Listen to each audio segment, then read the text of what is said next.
Bonsoir à tous, merci d'être avec nous sur RTI 1. Aujourd'hui, 13 mars, la Côte d'Ivoire se souvient. Il y a 2 ans, une attaque terroriste a fait 19 morts, dont 3 soldats des forces ivoiriennes dans la ville historique de Grand-Bassam. 13 mars 2016, 13 mars 2018, le pays rend hommage à ces morts. Alexis Ouedraogo. 2 ans après, Grand-Bassam se souvient. Pour marquer la date anniversaire de l'attentat qu'a connu la ville balnéaire, marche silencieuse. 1 minute de silence devant la stèle érigée par la mairie pour dire la compassion du peuple ivoirien aux parents des victimes.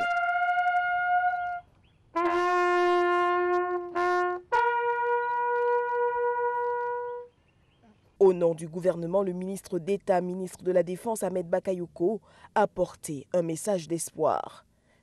Il nous fallait venir ici, nous souvenir de nos martyrs, apporter notre compassion aux familles et à la ville. C'est le sens de cette cérémonie. La Côte d'Ivoire est un pays qui se bat pour qu'il y ait la paix ici en Côte d'Ivoire et dans la sous-région et dans le monde.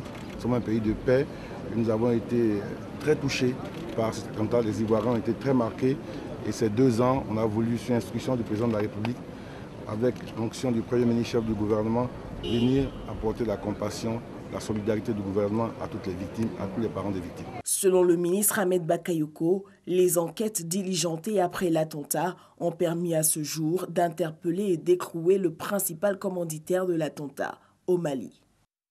Il est en tournée mondiale. Le trophée de la Coupe du monde de football a marqué ce mardi une escale en terre ivoirienne. Il a été officiellement présenté au président Alassane Ouattara par l'ambassadeur de la FIFA, Christian Karembeu. Le chef de l'État s'est réjoui du choix de la Côte d'Ivoire par la FIFA au rang des pays désignés afin d'accueillir cette tournée mondiale du trophée. Et pour cette tournée, le trophée de la Coupe du monde de football va sillonner 51 pays et 80 villes du monde. En athlétisme, la sprinteuse ivoirienne Muriel Auré est attendue ce début de soirée à l'aéroport Félix Houphouët-Boigny d'Abidjan. La championne du monde d'athlétisme en salle rentre de Birmingham en Angleterre. Elle vient présenter sa médaille d'or à la Côte d'Ivoire. 4e jour du marché des arts du spectacle d'Abidjan, Massa 2018, 1400 troupes et artistes, 400 professionnels des arts et plus de 300 spectacles au menu de ce rendez-vous international. Le Massa se poursuit jusqu'au 17 mars prochain. À l'international, les populations de la province de l'Ituri, dans le nord-est de la République démocratique du Congo, ont lancé un appel à une assistance urgente en faveur de centaines de milliers de déplacés qui fuient la reprise des violences intercommunautaires dans la région. Les chiffres disponibles font état de plus de 350 000 déplacés internes, dont près de 50 000 sont installés dans les villes voisines. Bring Back Our Girl, le mouvement de soutien mis en place après l'enlèvement de masse de Chibok au Nigeria, accuse le gouvernement d'incompétence et de négligence. Cela après le nouvel enlèvement par Boko Haram de plus d'une centaine d'écolières dans le nord-est.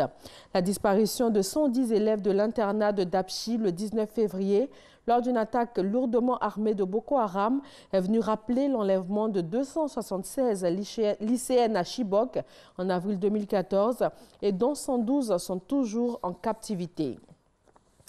Le président américain a limogé son chef de la diplomatie, Rex Tillerson. Donald Trump a annoncé ce mardi le remplacement de son chef à la tête du département d'État par le directeur de la CIA, Mike Pompeo. Selon la Maison-Blanche, le président Donald Trump voulait mettre en place une nouvelle équipe avant les discussions avec la Corée du Nord et pour les négociations commerciales en cours. Le président a aussi fait état d'un désaccord avec le secrétaire d'État, notamment sur le dossier de l'Iran. Et voilà, merci de votre attention. Je serai ravie de vous retrouver à 20 h pour un autre journal sur RTI 1.